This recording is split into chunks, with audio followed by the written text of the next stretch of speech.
Iran Israel উত্তেজনার মধ্যেই এবার আরেক পরমাণু শক্তিধর দেশ উত্তর কোরিয়া ছুড়ল একের পর এক মিসাইল। শুধু মিসাইল ছুড়েই থেমে থাকেনি পিয়ংইয়ং, সরাসরি সমর্থন জানিয়েছে তেহরানকে।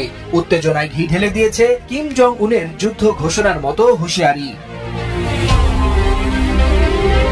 বৃহস্পতিবার সকালে উত্তর কোরিয়ার রাজধানী পিয়ংইয়ং এর সুনান থেকে একযোগে ছোড়া হয় 10টিরও বেশি মাল্টি লঞ্চার মিসাইল। গন্তব্য উত্তর পশ্চিম আকাশপথ। দক্ষিণ কোরিয়ার সামরিক বাহিনী জানায় এগুলো স্বল্প পাল্লার ব্যালিস্টিক মিসাইল, যা জাতিসংঘের রেজুলেশনের সরাসরি লঙ্ঘন। সামরিক বিশ্লেষকদের মতে এই মিসাইল ছোড়া নিছক কোনো সামরিক মহড়ার অংশ নয়, বরং আন্তর্জাতিক বার্তা।